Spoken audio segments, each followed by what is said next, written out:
The We must morning act sun now. cast long The shadows situation across demands the Naval immediate and Special decisive Warfare response from Training all of you. Compound in Coronado, California. The air was thick with salt from the nearby Pacific Ocean and the tension that always surrounded Hell Week preparations. Commander Sarah Phoenix Martinez stood at the edge of the training field, watching the latest group of SEAL candidates struggle through their morning workout. Her weathered hands gripped her coffee mug as she observed each movement, each faltering step, each moment of doubt that crossed their faces. Among the sea of muscled bodies and determined expressions, one figure stood out, not for strength or speed, but for the way the others seemed to avoid direct eye contact. Petty Officer Second Class Alex Chun moved through the exercises with mechanical precision, neither the fastest nor the strongest, but steady as clockwork. At 5 feet 6 inches and weighing barely 140 pounds, Alex looked more like someone who belonged behind a computer screen than in the elite world of naval special warfare. The other candidates had already started their unofficial ranking system. There was Titan, a former college football player whose biceps were larger than most people's thighs. Razor, an ex-Marine with knife-sharp focus and a jawline that could cut glass. Thunder, whose voice could probably shake windows and whose confidence filled any room he entered. And then there was Alex, who the group had quietly begun calling Ghost, partly because of the tendency to move silently through exercises, but mostly because everyone seemed to forget Alex was there. The irony wasn't lost on Commander Martinez. She had seen dozens of classes come through these training grounds, and she had learned to spot the patterns. The loudest candidates often flamed out first. The strongest sometimes lacked the mental toughness required. The most confident occasionally crumbled when faced with their first real failure. But there was something about Alex that reminded her of herself 20 years ago, that quiet determination that ran deeper than muscle and louder than any war cry. During the afternoon navigation exercise, the candidates were divided into pairs and given coordinates to reach within a specific time frame. Alex was paired with Hurricane, a candidate whose personality matched his call sign, all bluster and storm. As they studied their map together, Hurricane made his opinions clear. "Look, Ghost," he said, using the nickname that was quickly sticking, "just try to keep up, okay? I've done this kind of navigation in Afghanistan. I know how to read terrain." He pointed at the map with thick fingers. "We'll take the direct route. Push hard. Get there first." Alex studied the topographical lines carefully, noting the elevation changes and potential obstacles. "The direct route takes us through some rough terrain. There's a creek bed here that might slow us down, and this hill has a pretty steep grade. If we go around Ghost, no offense, but I've been doing this stuff since before you knew what a compass was. Trust me on this one." Alex simply nodded and folded the map. There was no point in arguing. The navigation exercise began, and, true to his word, Hurricane set a punishing pace directly toward their target coordinates. For the first 30 minutes, his strategy seemed sound.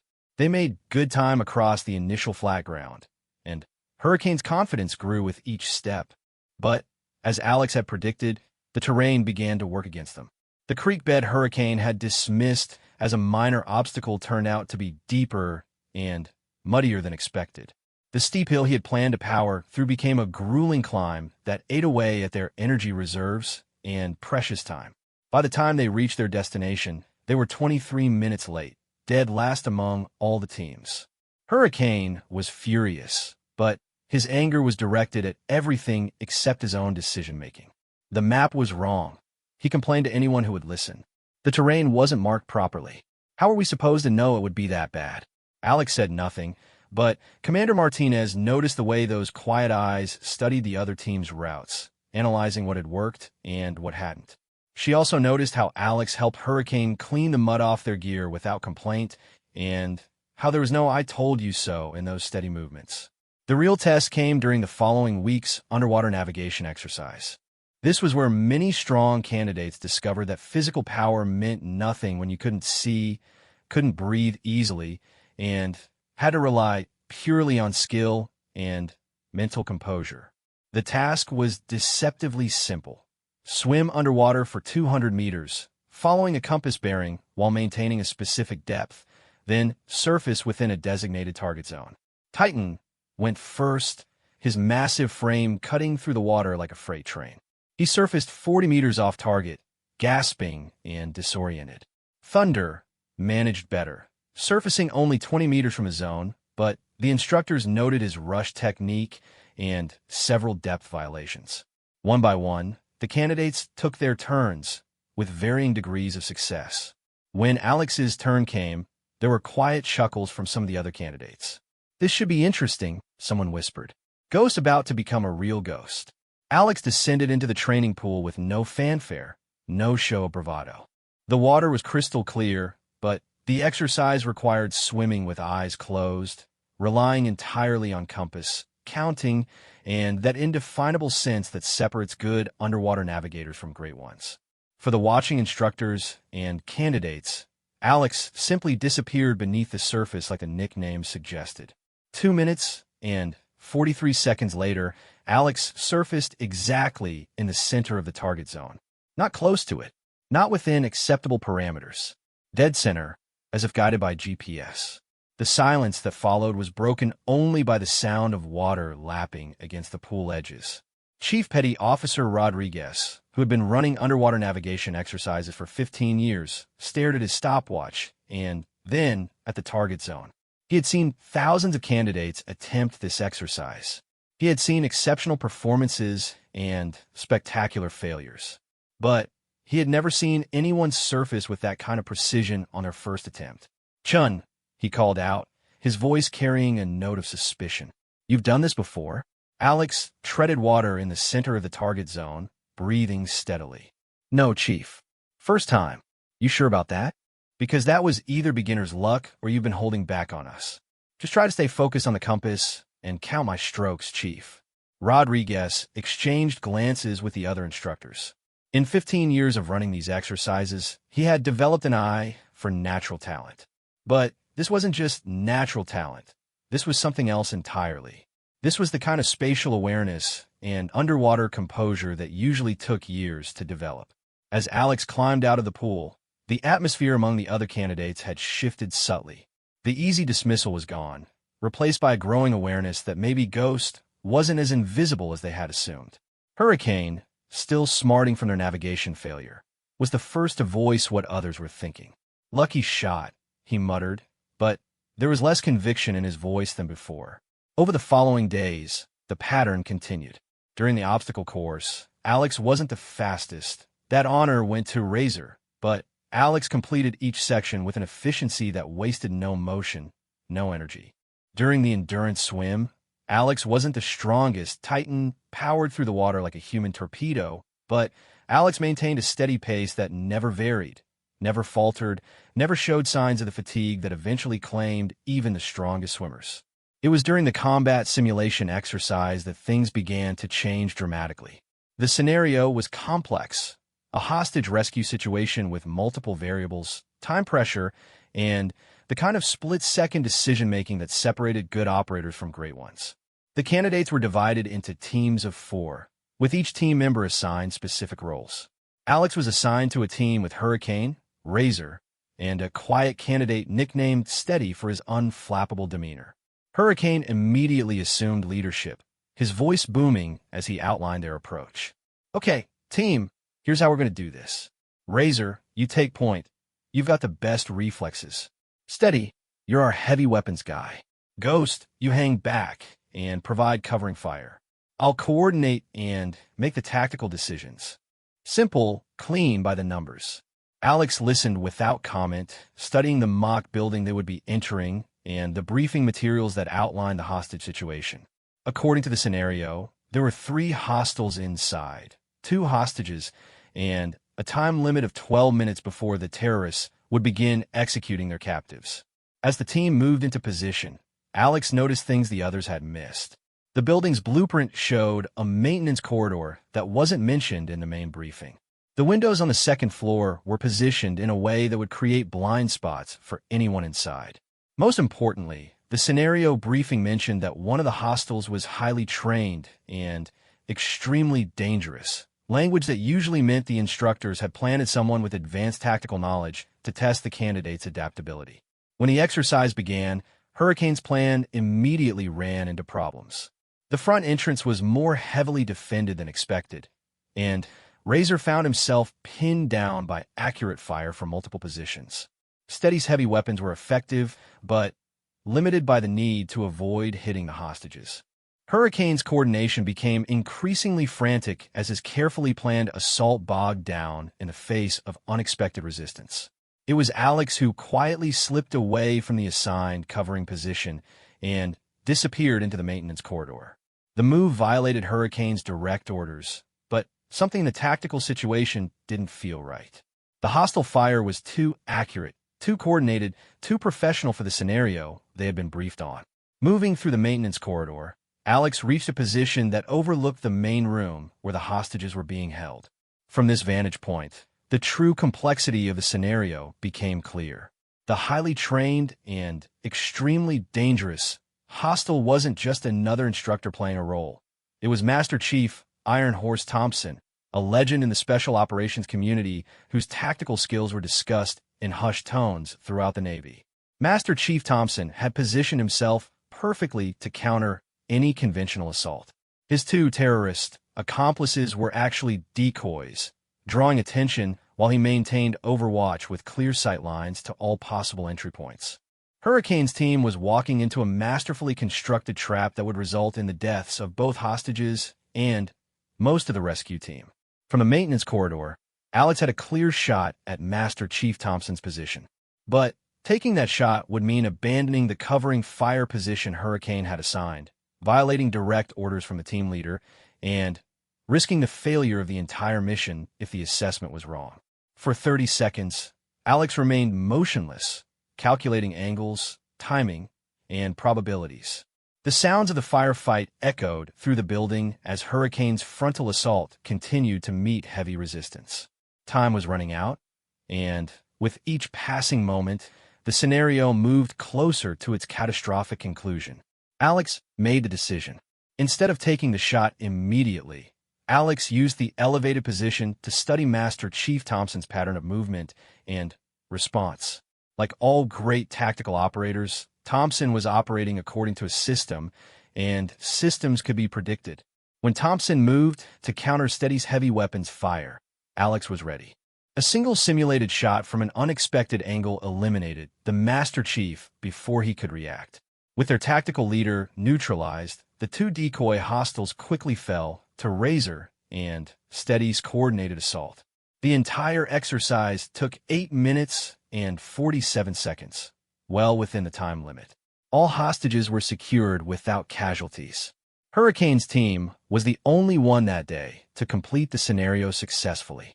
When the exercise ended and the instructors called for debrief, Master Chief Thompson approached Alex with an expression that was equal parts surprise and professional respect. "Nice shot, candidate," he said, his voice carrying the weight of decades in special operations. "You mind telling me how you knew where I was?" Alex met his gaze steadily. "The maintenance corridor gave me a better view of your positioning, Master Chief. Once I could see your movement pattern, the timing became predictable." Thompson nodded slowly. "And you figured out that corridor from the blueprint?" "Yes, Master Chief." "In how much time?" "About 30 seconds during the initial briefing, Master Chief." Thompson was quiet for a long moment. In 30 years of conducting training exercises, he had been killed by candidates exactly 4 times. Each of those times, it had been by candidates who went on to distinguished careers in special operations. But none of those previous candidates had spotted his position from a maintenance corridor they had identified from a 30-second study of building blueprints. "What's your call sign again, candidate?" "They call me Ghost, Master Chief." Thompson looked at Alex for another long moment, then at the maintenance corridor access point that most people would never have noticed. When he spoke again, his voice had changed subtly. "Ghost, huh? Well, Ghost, you might want to start thinking about what kind of ghost you plan to be. Because after today, people are going to remember that call sign." As the candidates filed out of the exercise area, the conversation among them was subdued.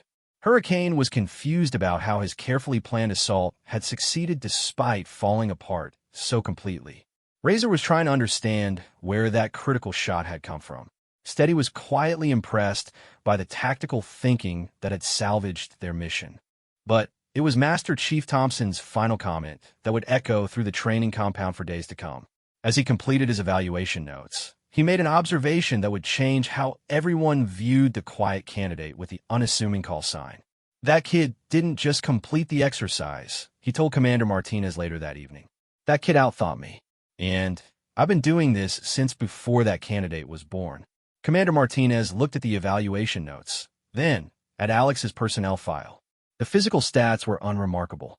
The psychological evaluations showed intelligence and stability, but nothing exceptional. The background check revealed a quiet history of academic achievement and steady reliability. But sometimes the most important qualities couldn't be measured on paper. Sometimes the difference between a good operator and a great one came down to something that could only be recognized in action. And today, for the first time since the training class had begun, Commander Martinez began to suspect that the candidate everyone called Ghost might be something special after all. As the sun set over Coronado, casting long shadows across the training compound, the other candidates gathered in the barracks for their usual evening discussions.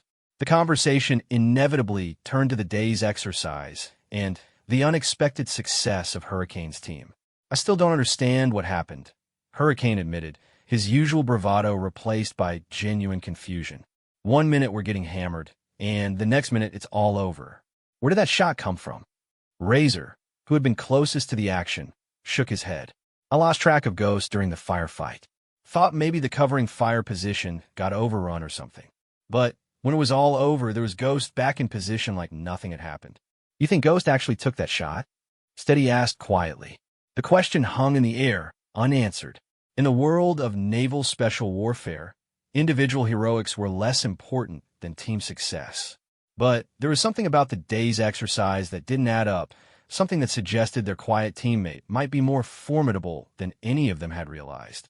Outside the barracks, Alex sat alone on the steps leading to the training field, watching the stars emerge in the darkening sky. The day's exercise had been a turning point, but not necessarily a welcome one.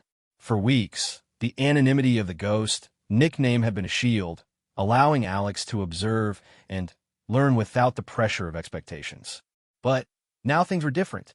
Now people were starting to notice.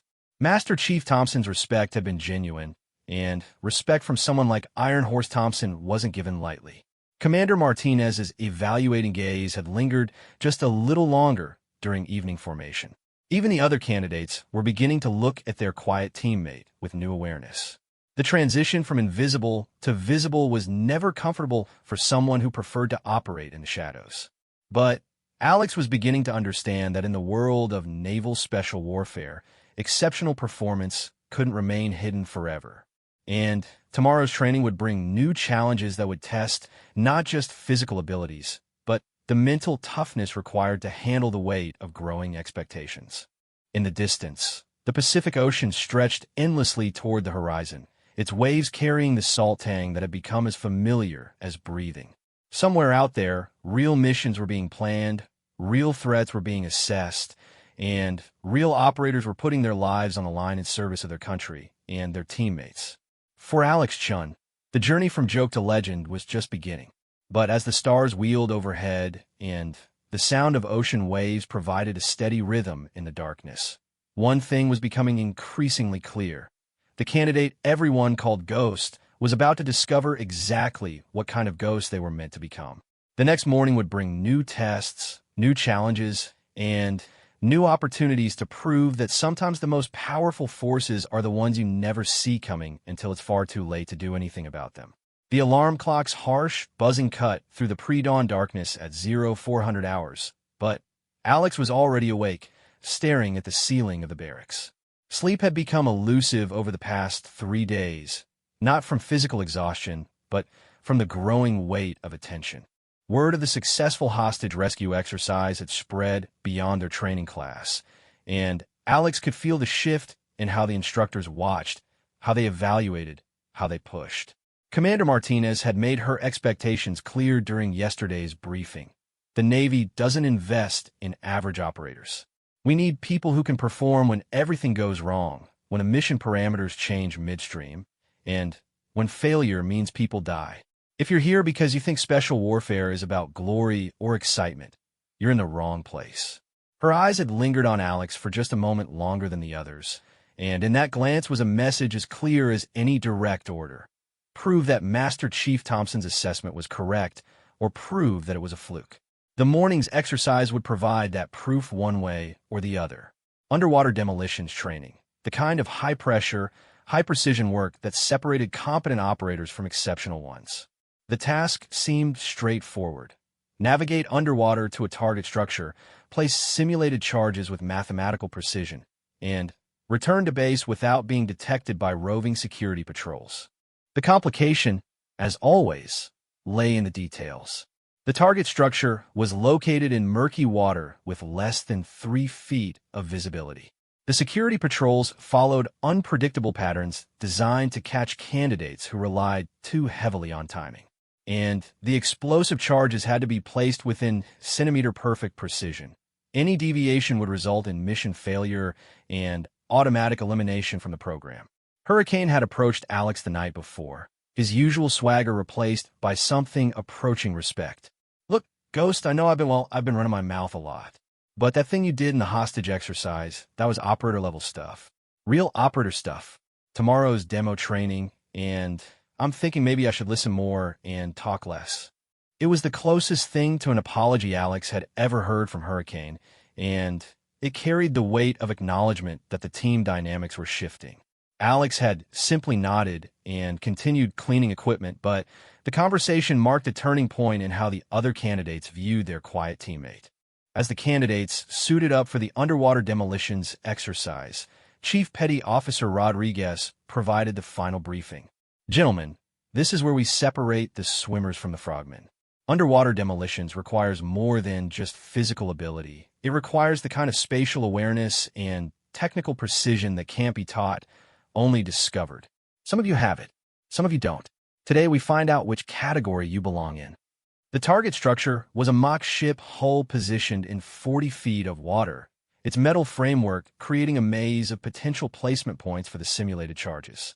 Each candidate would work alone, with no communication, no assistance, and no margin for error.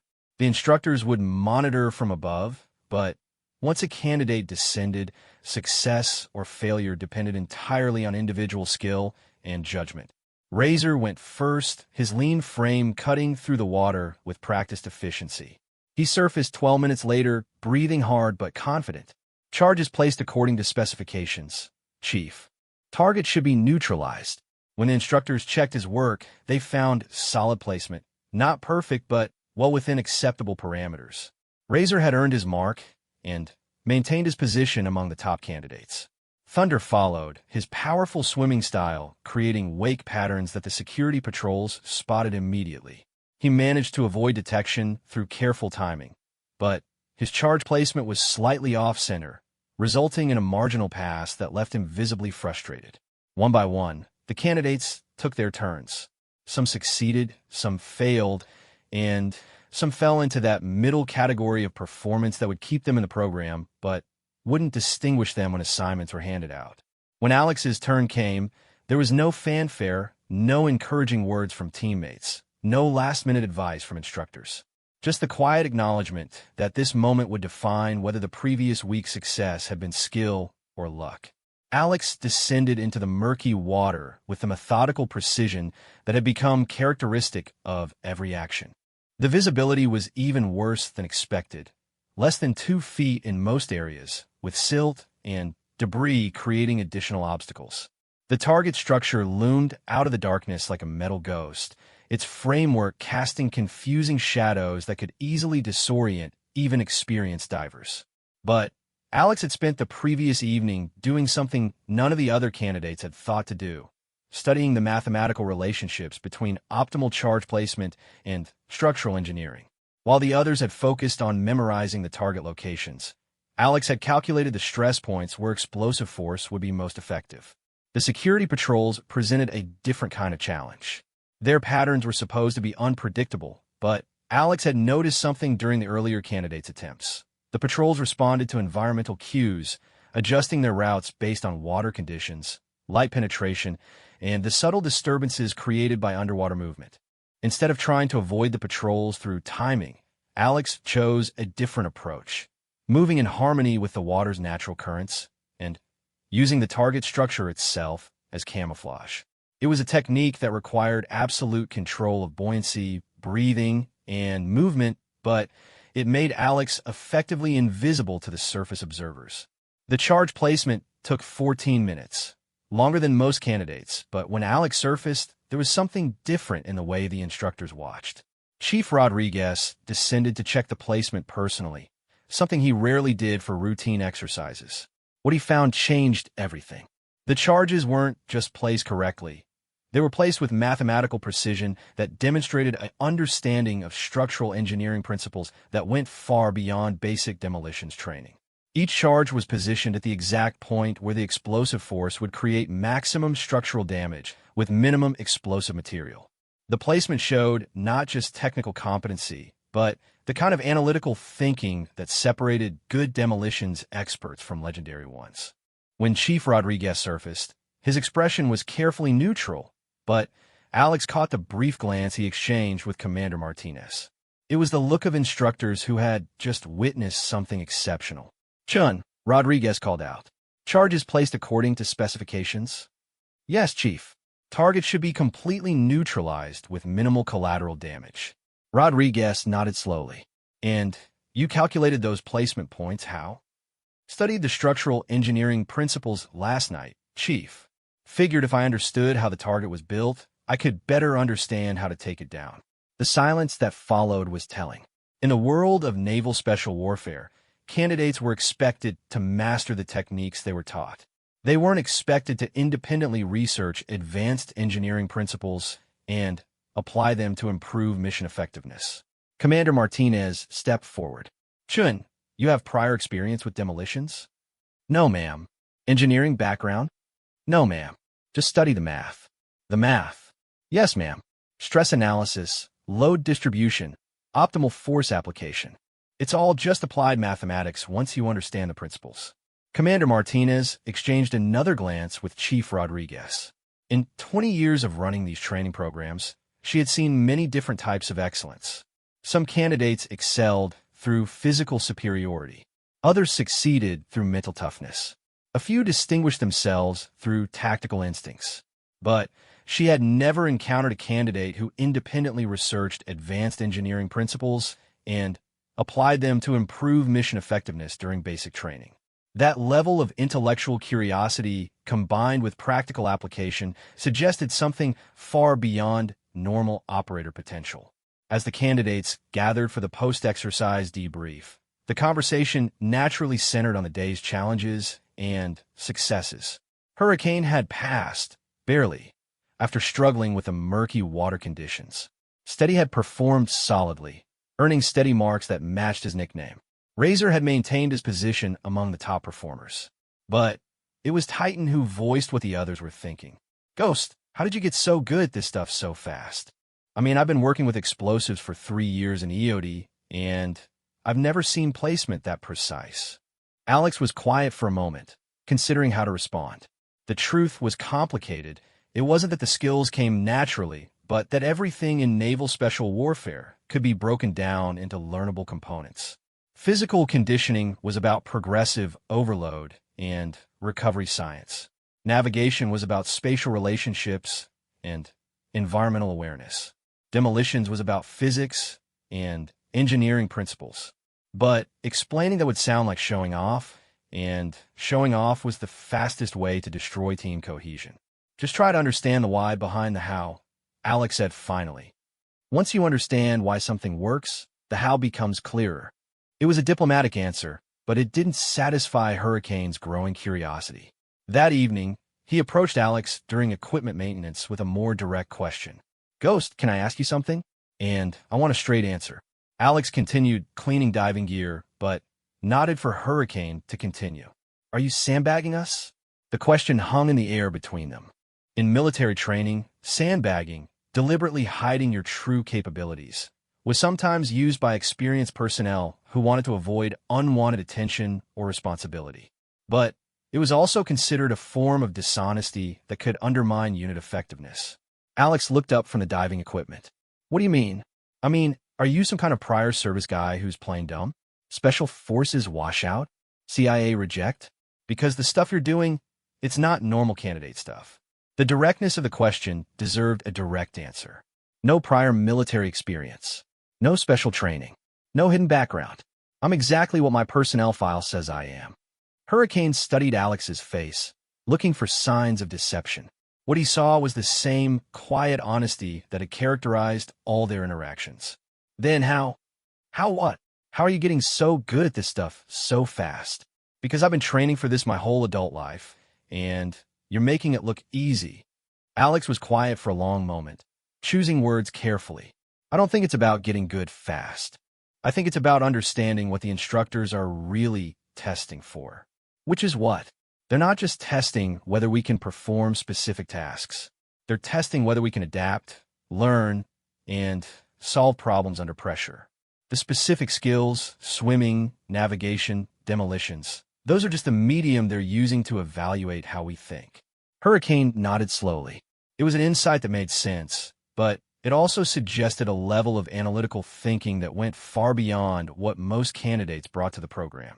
So you're treating this like, what? Like a puzzle to solve. More like a system to understand. Every exercise has underlying principles. Every challenge tests specific capabilities. If you can identify what's really being evaluated, you can focus on developing the right responses. It was a conversation that would be repeated in various forms among all the candidates over the following days. Alex's performance was becoming impossible to ignore, but it was performance based on intellectual approach rather than physical superiority or prior experience. 3 days later, during the combat swimming exercise, that intellectual approach would face its most serious test yet. The exercise was designed to push candidates to their absolute limits. A 5-mile swim in open ocean, carrying full equipment, with multiple navigation checkpoints, and time restrictions that would challenge even experienced combat swimmers. The water temperature was 58 degrees, rough enough to add significant difficulty, and the currents were unpredictable. Most candidates approach the exercise as a test of endurance and determination. Put your head down, power through the discomfort, and rely on mental toughness to reach the finish line. Alex approached it as an engineering problem. The night before the exercise, while the other candidates were getting extra rest or psyching themselves up for the physical challenge, Alex was studying oceanographic charts, weather patterns, and current predictions. The swim route had been carefully planned by the instructors to maximize difficulty, but like all routes through natural environments, it was subject to forces beyond human control. The key insight came from analyzing how the tidal patterns would affect the current flows during the exercise window. The instructors had planned the route, assuming normal current patterns, but Alex's calculations suggested that the specific timing of the exercise would create a current anomaly, a temporary flow pattern that could either significantly help or hinder progress, depending on how it was utilized. When the exercise began at dawn, Alex was ready with a strategy that none of the other candidates would understand until much later. Instead of following the direct route that most candidates would take, Alex began with a course that appeared to be heading away from the first checkpoint. To the observing instructors, it looked like a navigation error. To the other candidates, it looked like Ghost was finally cracking under pressure. But Alex wasn't making an error. Alex was positioning to catch the current anomaly at exactly the right time and place. 20 minutes into the swim, as the other candidates fought against increasingly difficult water conditions, Alex caught the current flow that the oceanographic analysis had predicted. Instead of fighting against the water, Alex began moving with it, using the ocean's own energy to maintain speed while conserving physical energy. The strategy worked perfectly. While candidates like Hurricane and Titan exhausted themselves battling the currents, Alex reached the first checkpoint 15 minutes ahead of the next fastest swimmer, appearing so fresh that the checkpoint instructors assumed there had been some kind of mistake. "Chun, you're early," the checkpoint instructor radioed to the exercise coordinators. "Roger, checkpoint 1. Confirming candidate Chun arrival time 14 minutes ahead of projection." "Copy that." Candidate appears unusually fresh for this point in the exercise. As Alex prepared to continue to the second checkpoint, Commander Martinez's voice crackled over the radio frequency. "Chun, hold position for equipment check." Alex treaded water at the checkpoint while the instructors verified that all required gear was still properly secured and that there had been no shortcuts taken. The inspection revealed not just compliance with all requirements, but equipment organization that was actually better than when the exercise had started. "Chun," Commander Martinez's voice came over the radio again. "Explain your route selection for the first leg." The question was unusual. Instructors rarely asked candidates to explain their tactical decisions during active exercises. But Alex's performance was sufficiently outside normal parameters to warrant investigation. "Ma'am, I studied the tidal charts and predicted that the current flow would shift approximately 18 minutes after exercise commencement. By heading southwest initially, I was able to intercept the favorable current and use it to assist progress toward the checkpoint."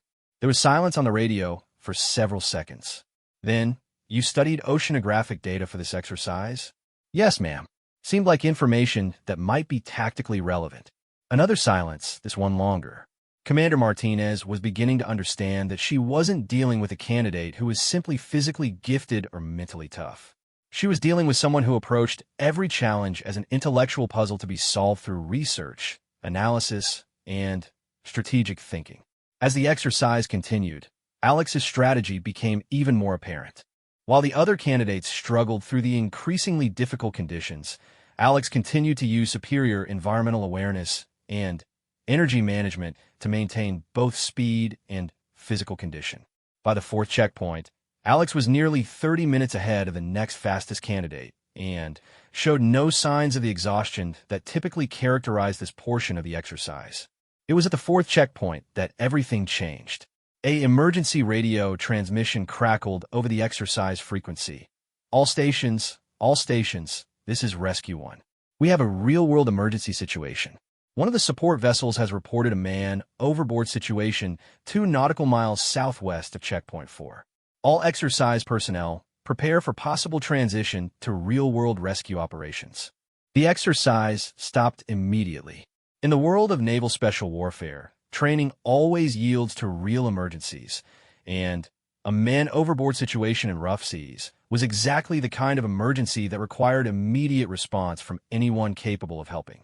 Commander Martinez's voice came over the radio, calm but urgent. "All candidates, return to nearest checkpoint for further instructions." This is not part of the exercise. But Alex was already swimming toward the emergency location. The decision violated direct orders, abandoned the exercise, and put a candidate at personal risk for a situation that trained rescue personnel were already responding to. By every regulation and protocol, it was the wrong decision. But Alex had calculated that 30 minutes head start, combined with superior energy conservation, meant being closer to the emergency than any of the official rescue assets. And in maritime rescue situations, the first 15 minutes often determined whether someone lived or died. Alex reached the emergency area 11 minutes before the first official rescue vessel, just as the man overboard, a civilian sailor from a disabled fishing boat, was beginning to succumb to hypothermia and exhaustion. The rescue itself was textbook. Approach from downcurrent to avoid being struck by the panicking victim. Establish control without triggering a death grip. Maintain airway security while moving toward the approaching rescue vessel. By the time Rescue 1 arrived, Alex had the situation stabilized and was keeping the victim conscious through a combination of reassurance and tactical positioning that minimized heat loss. The rescue boat crew pulled both Alex and the victim aboard, and the civilian sailor was rushed to medical treatment that would ultimately save his life. As the rescue boat headed back to shore, the boat's captain, a veteran Coast Guard petty officer with 20 years of maritime rescue experience, approached Alex with an expression that mixed respect with confusion. "Son, that was good work out there. Real good work. You mind telling me where you learned rescue techniques like that?" Alex was wrapped in an emergency blanket, still dripping seawater, and looking like any other exhausted swimmer. "Just what we've been learning in training, sir." "Training?" The captain looked skeptical. "Son, I've seen a lot of rescues, and what you did out there wasn't basic training level. That was advanced maritime rescue stuff. You sure you don't have prior experience? No prior experience, sir. The captain nodded slowly, but his expression suggested he didn't quite believe that someone with no prior experience could have executed such a smooth rescue operation. When the rescue boat arrived back at the Naval Special Warfare compound, Commander Martinez was waiting on the dock. Her expression was unreadable, but Alex could sense that this conversation would be different from the routine debriefings that followed training exercises. "Chun," she said as Alex stepped off the boat. "We need to talk." The debriefing room was stark and functional, with fluorescent lights that made everything seem too bright after the morning's activities. Commander Martinez sat across a metal table from Alex, a coffee cup in her hands, and an expression that revealed nothing about what she was thinking. "Let's start with the obvious question," she began.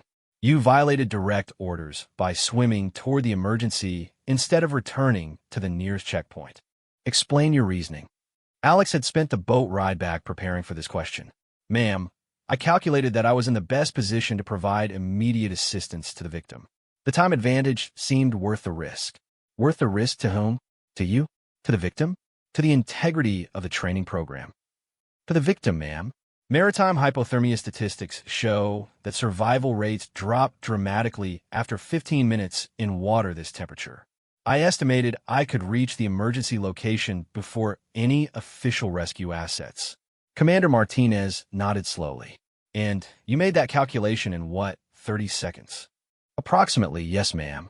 While swimming in rough seas, carrying full equipment, after 4 hours of intense physical exercise." "Yes, ma'am." Commander Martinez leaned back in her chair. In 20 years of running training programs, she had never encountered a candidate who could perform complex tactical calculations under extreme physical stress while making life-or-death decisions in real time.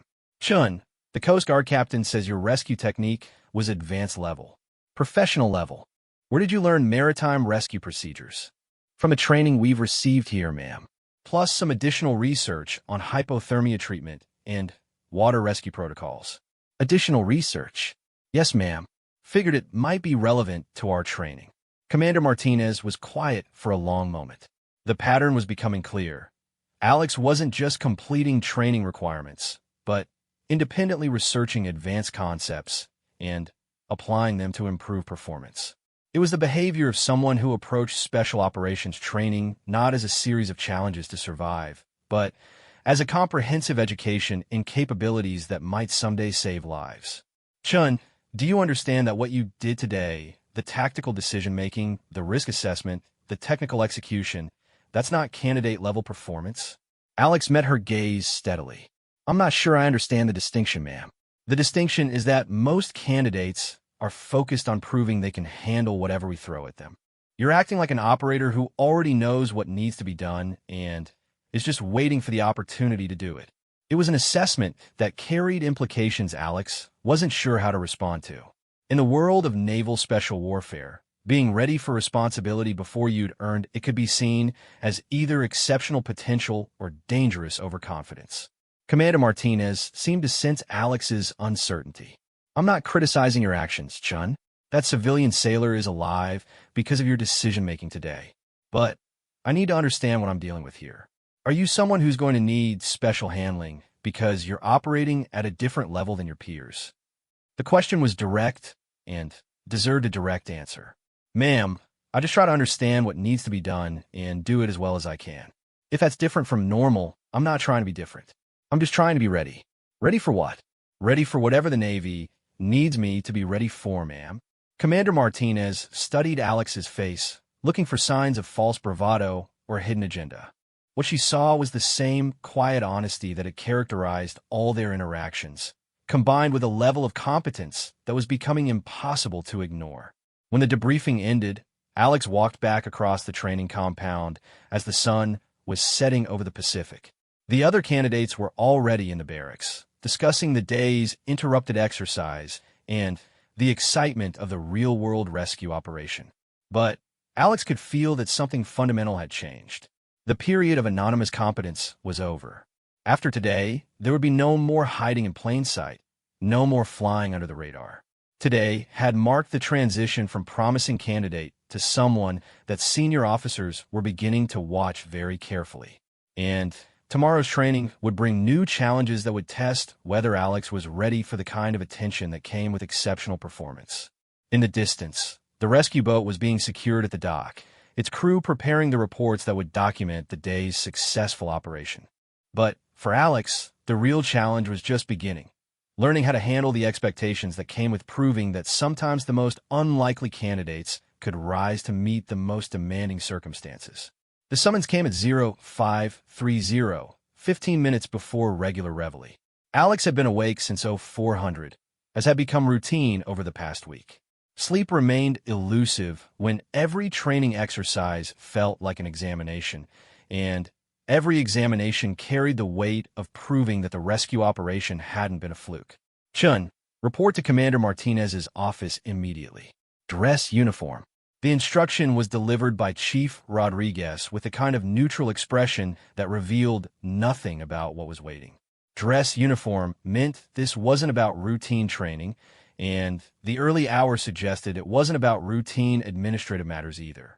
As Alex walked across the compound toward the headquarters building, the other candidates were beginning their morning routine in the barracks.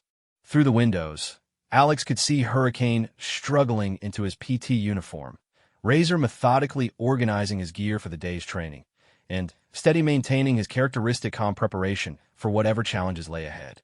3 weeks ago, Alex would have been part of that routine, anonymous among the group of candidates working their way through the pipeline. But the rescue operation had changed everything. Now, there were whispered conversations that stopped when Alex entered a room, evaluating glances from instructors, and a growing sense that the normal training progression wasn't going to apply. Commander Martinez's office was spartanly functional, with the kind of government-issue furniture that prioritized utility over comfort. The walls were decorated with photographs from various training operations and deployment photos that documented 20 years of service in the most demanding environments the Navy could offer. But it wasn't Commander Martinez waiting behind the desk. Master Chief Iron Horse Thompson sat in the commander's chair, his weathered hands folded over a manila folder that contained what appeared to be personnel files. Next to him sat a man Alex didn't recognize, tall, lean, with the kind of quietly alert posture that suggested extensive special operations background. "Sit down, Shin." Master Chief Thompson gestured toward the chair facing the desk. "We need to have a conversation." Alex sat, maintaining the kind of careful attention that was appropriate when senior NCOs wanted to have conversations rather than give orders. In the military hierarchy, such conversations were either very good news or very bad news, with little middle ground. Master Chief Thompson opened the folder and reviewed its contents for a moment before speaking. "Chun, this is Commander James Blackwater Sullivan from Naval Special Warfare Development Group. He's here because your name has come up in some discussions about advanced training opportunities." The Naval Special Warfare Development Group, more commonly known as DevGru or SEAL Team 6, represented the most elite level of special operations the Navy had to offer. Having representatives from DevGru visiting during basic training was unprecedented and suggested that Alex's performance had attracted attention from the highest levels of the special operations community. Commander Sullivan leaned forward slightly. "Chun, we've been reviewing your training performance, and frankly, we're trying to understand what we're looking at. Your scores are exceptional, but it's not just the scores, it's the way you approach problems. That rescue operation last week demonstrated tactical decision-making that we typically see from operators with years of experience." Alex remained quiet, waiting for the questions that would inevitably follow. Master Chief Thompson continued, "What we're trying to figure out is whether you're a natural talent that we need to fast-track through the system or whether there's something in your background that you haven't told us about. So I'm going to ask you directly, is there anything about your preparation for this training that we should know about?" The question was fair, and it deserved a complete answer. "Master Chief, I spent 6 months before arriving here studying everything I could find about naval special warfare. Training manuals, operational histories, technical documents, psychological studies. I wanted to understand not just what the training would involve, but why it was designed the way it was." Commander Sullivan raised an eyebrow. "What kind of technical documents?" "Underwater physics, explosive engineering, maritime navigation, tactical medicine, environmental physiology." I figured if I understood the science behind the operations, I'd be better prepared for the practical applications. Where did you find these documents? Master Chief Thompson asked. Military technical libraries, academic databases, declassified training materials. Most of it's publicly available if you know where to look and how to synthesize the information. Commander Sullivan and Master Chief Thompson exchanged glances. The kind of comprehensive self-directed research Alex was describing represented hundreds of hours of intensive study, the sort of preparation that suggested either exceptional dedication or exceptional understanding of what naval special warfare really required. Chun, Commander Sullivan said, most candidates prepare for this training by getting in shape and learning to swim better. You prepared by essentially completing an undergraduate education in special operations science. What? It was a question Alex had been asking privately for months. The honest answer was complex and probably wouldn't sound entirely rational to senior officers who needed to make decisions about training pipelines and resource allocation. Sir, I knew I wasn't the strongest candidate or the fastest swimmer. I figured my advantage would have to come from understanding things better than other people understood them. If I could learn to think like an operator before I became an operator, maybe I could perform like one even without the experience. Master Chief Thompson nodded slowly.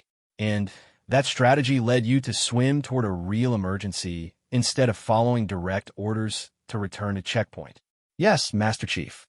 The tactical situation suggested that speed of response was more important than following normal protocols. The civilian's life depended on someone reaching him quickly, and I was in the best position to do that. Even though it meant violating orders, Master Chief, I calculated that the orders were based on normal exercise parameters. But when the situation changed from exercise to real emergency, the tactical priorities changed too.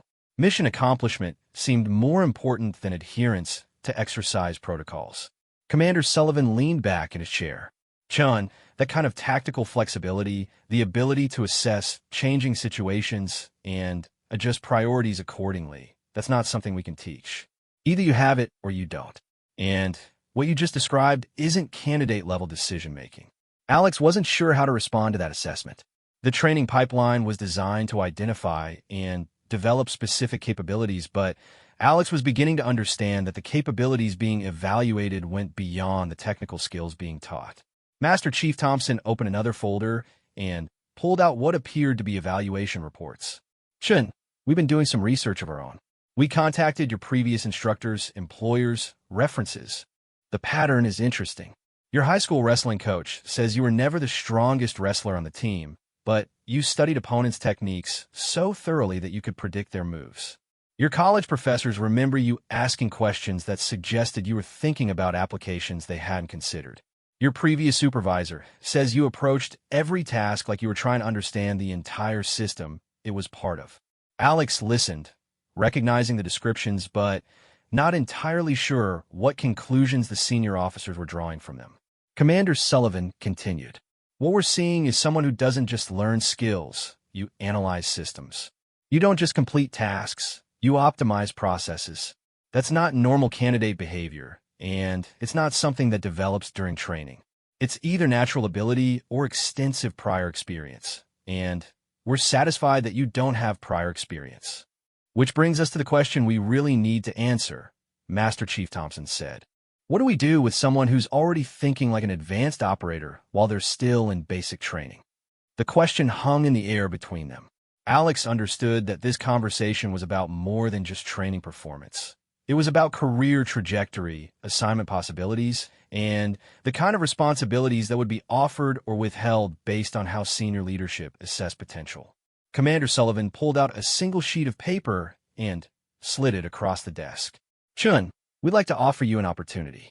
Advanced individual training with Naval Special Warfare Development Group, beginning immediately after you complete the current pipeline. It's a program designed for operators who show exceptional analytical capabilities combined with superior tactical instincts. Alex looked at the paper, which appeared to be some kind of preliminary assignment order. The opportunity was extraordinary. Direct placement with the most elite unit in naval special warfare, bypassing the usual years of team experience required for such assignments. But there's something about the offer that didn't feel right. Sir, what about my teammates? Hurricane, Razor, steady. They're good operators. They deserve the chance to complete the program and earn their assignments. Master Chief Thompson smiled for the first time during the conversation. Chun, your teammates are going to complete the program just fine. This opportunity isn't taking anything away from them. It's recognizing that you might benefit from a different kind of development track. But, sir, they've been part of my success. The teamwork, the shared challenges, that's been important to my development. I'm not sure I'd be the same operator without that experience. Commander Sullivan studied Alex's face. You're concerned about leaving your training class? Yes, sir. I'm concerned about breaking team cohesion for individual advancement. That doesn't seem consistent with special operations values. It was an answer that revealed something important about how Alex approached not just tactical challenges, but the broader question of what kind of operator Alex wanted to become. Individual excellence was important, but not at the expense of team effectiveness. Master Chief Thompson and Commander Sullivan exchanged another glance, this one carrying a different kind of assessment. Chun, Master Chief Thompson said, what if I told you that your decision about this opportunity would be evaluated as carefully as your performance in training exercises? Alex considered that possibility. Master Chief, are you testing whether I'd choose individual advancement over team cohesion? What do you think? Alex looked at the assignment order again, then back at the two senior officers. I think that anyone who'd abandon their teammates for personal advancement probably isn't ready for the kind of responsibilities you're describing. Commander Sullivan nodded slowly. And if we told you that your teammates would benefit from continuing to train alongside someone who pushes them to perform better, then I'd ask whether there might be ways to provide advanced development without disrupting the team structure that's been working. Master Chief Thompson leaned back in his chair. Chun, in 15 years of evaluating candidates for advanced programs, I've never had anyone turn down an immediate assignment to DevGru. Most operators would consider that opportunity the pinnacle of their careers. Alex met his gaze steadily. Master Chief, I'm not turning it down. I'm asking whether there might be a better way to handle it that serves the mission and the team. The conversation that followed lasted another 30 minutes, covering topics that range from leadership philosophy to operational ethics to the long-term development of special operations capabilities. But the real evaluation had been completed in the first exchange. Alex had demonstrated that tactical thinking extended beyond mission execution to include the broader question of how individual capabilities should be developed and utilized. When the meeting ended, Alex walked back across the compound with a modified training schedule that would provide additional challenges while maintaining team cohesion and a commitment to revisit advanced assignment opportunities after the completion of basic training. But more importantly, Alex now understood that the training pipeline wasn't just about developing tactical skills. It was about identifying the kind of thinking that would guide how those skills were used. The other candidates were already deep into the morning's navigation exercise when Alex returned to the training area. Hurricane waved from across the field, and Razor nodded acknowledgement without breaking his focus on the compass bearings he was calculating. To them, Alex was still Ghost, the quiet teammate who could be counted on for solid performance and tactical insights. They had no way of knowing that their teammate had just turned down an immediate assignment to the most elite unit in special operations in order to maintain the team cohesion that had helped all of them succeed. Over the following days, the modified training schedule began to reveal its purpose. Alex was given additional challenges that went beyond normal candidate requirements: advanced tactical planning exercises, complex scenario development, leadership responsibilities that tested whether exceptional individual performance could translate into team effectiveness. The first test came during a week-long field training exercise that would simulate the kind of extended operations that characterized real-world special operations missions. The candidates would be divided into two teams, given competing objectives, and evaluated on their ability to plan and execute complex operations under realistic constraints. Alex was assigned as team leader for Hurricane, Steady, and two other candidates, Phoenix and Blade, who had demonstrated solid but unremarkable performance throughout the training pipeline. The opposing team was led by Razor and included Titan, Thunder, and two of the strongest physical performers in the class. The mission scenario was complex. Both teams would attempt to capture and hold a strategic position while preventing the opposing team from achieving the same objective. The exercise would continue for 5 days, with limited resupply, realistic communication constraints, and weather conditions that would test every aspect of their training. But for Alex, the real challenge wasn't the tactical complexity of the scenario. It was proving that individual analytical capabilities could be translated into team leadership without destroying the collaborative dynamic that had made the team successful. The first night, as Alex's team planned their approach to the exercise, Hurricane raised a question that everyone was thinking, but nobody wanted a voice. Ghost, you've been different this past week.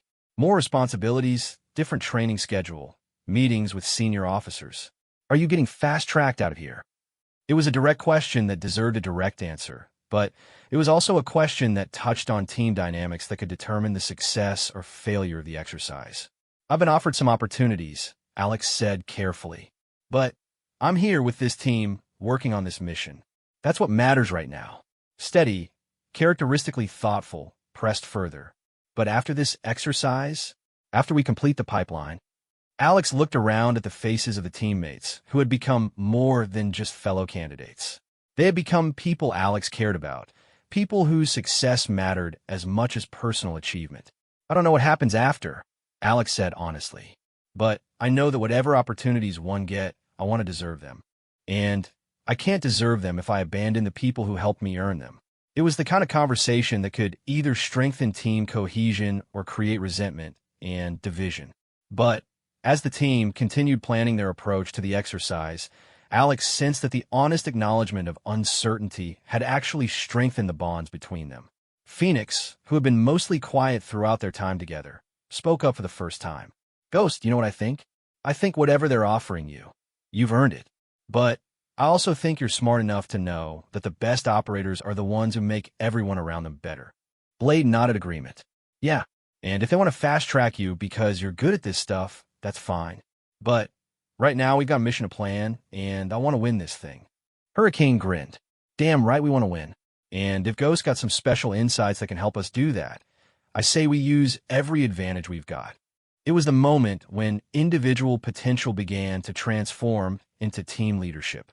Alex had been offered advancement based on personal performance, but had chosen to translate that potential into making the entire team more effective. The planning session that followed would demonstrate whether that approach could work in practice. Alex spread the terrain maps across the ground and began explaining the tactical analysis that had emerged from studying the exercise parameters.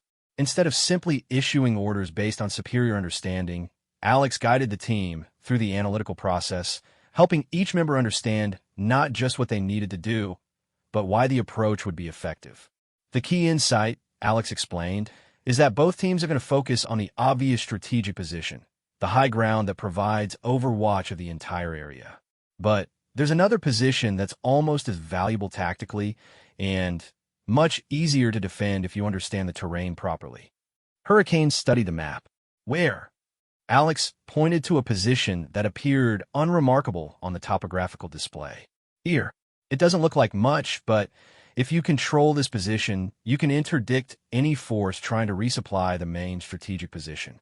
Eventually, whoever holds the high ground will have to come down to deal with you. Steady nodded slowly. So instead of fighting for the obvious objective, we take the position that controls access to the obvious objective. Exactly.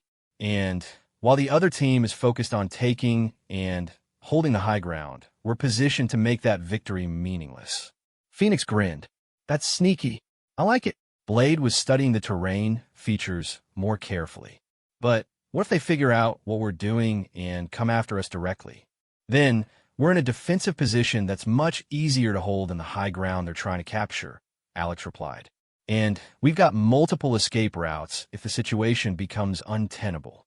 The planning session continued for another 2 hours, with each team member contributing insights and suggestions that refined the overall strategy. But what emerged wasn't just a tactical plan. It was a demonstration that exceptional individual capabilities could be used to elevate team performance rather than overshadow it.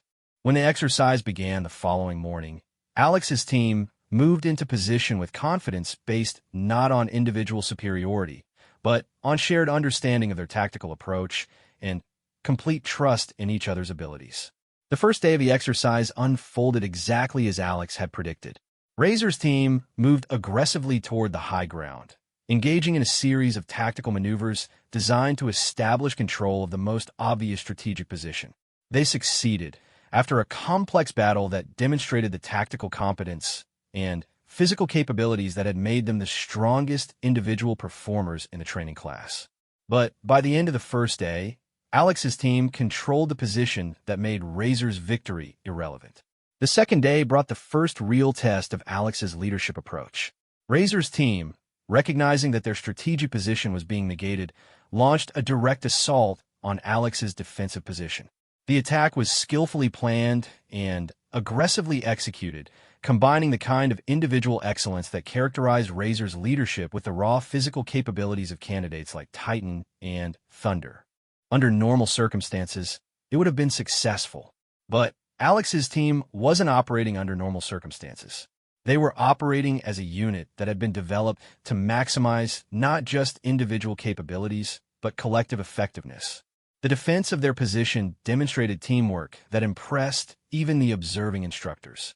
Hurricane used his knowledge of explosives to create defensive obstacles that channeled the attacking force into predetermined kill zones. Steady provided covering fire that was so accurate it allowed Phoenix and Blade to maneuver aggressively without fear of exposure. And Alex coordinated the defense with tactical communications that kept every team member informed of the developing situation while maintaining operational security that prevented the opposing force from anticipating their responses. The attack was repelled, but more importantly, it was repelled in a way that demonstrated how individual analytical capabilities could be translated into team leadership that made everyone more effective. On the third day, Razor's team attempted a different approach, a siege designed to cut off Alex's team from resupply and force them to abandon their position through attrition.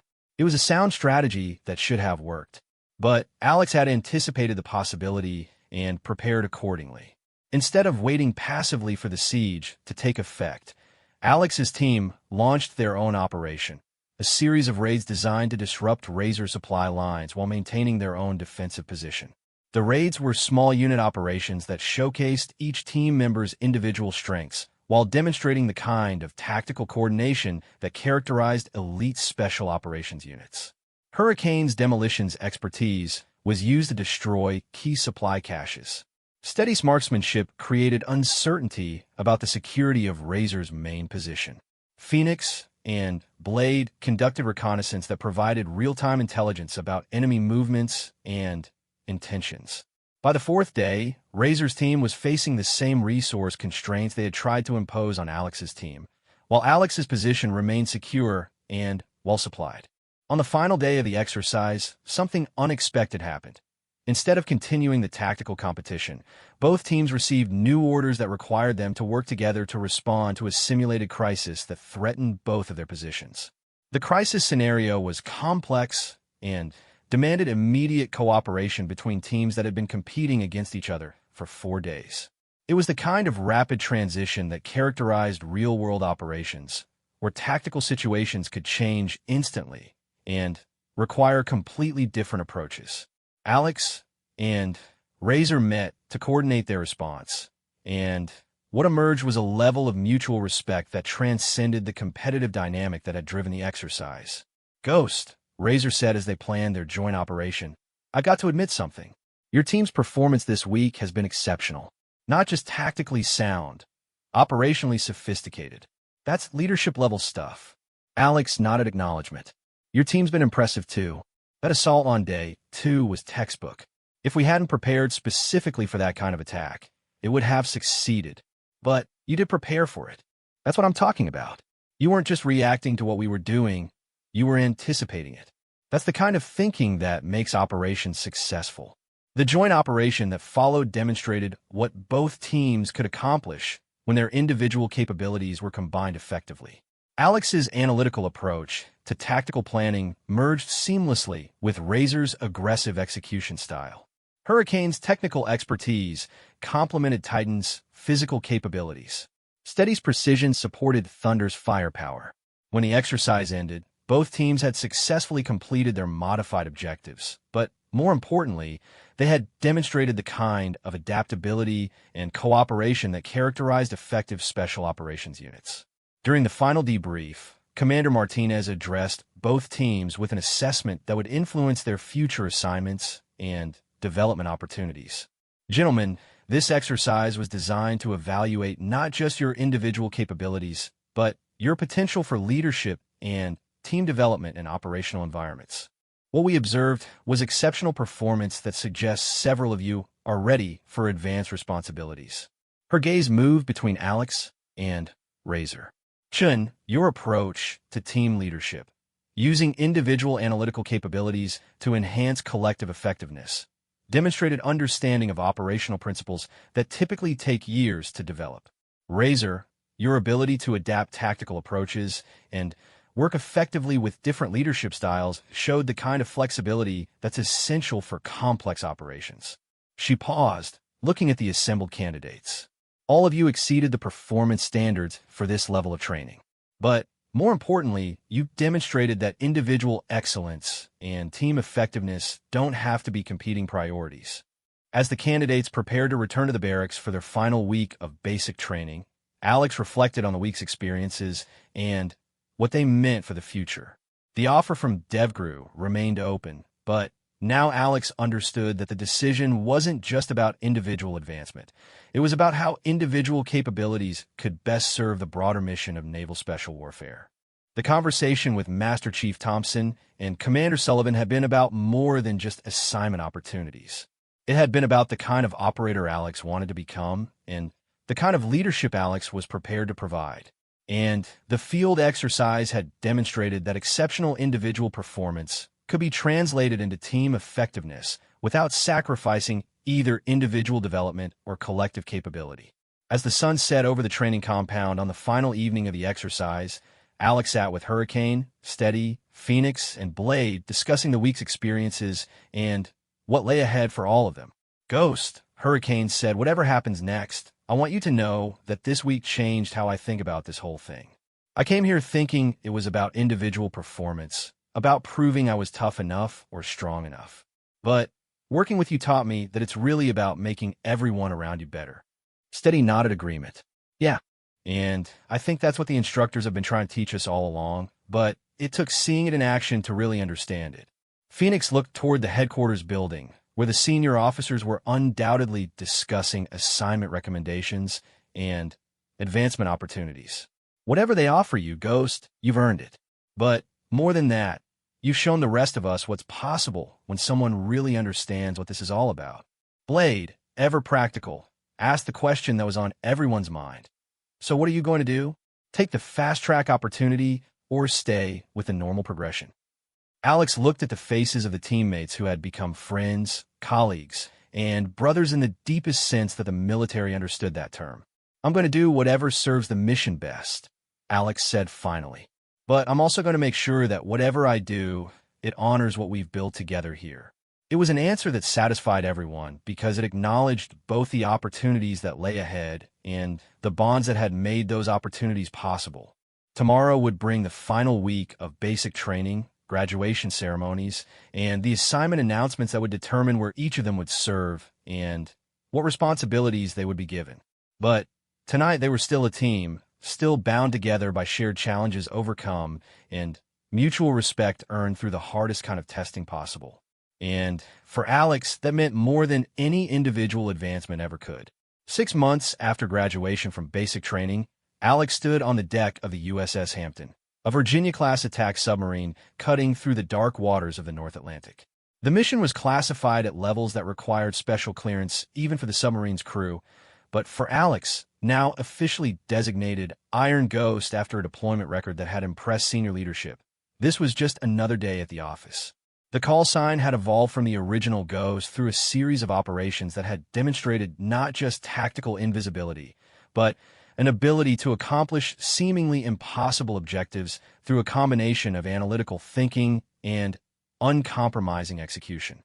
The Iron had been added after a mission in Syria where Alex had held a critical observation position for 72 hours straight, without relief, while providing intelligence that enabled the successful extraction of 3 captured CIA operatives. But tonight's mission would test whether the reputation was justified or whether Alex had simply been fortunate in previous assignments.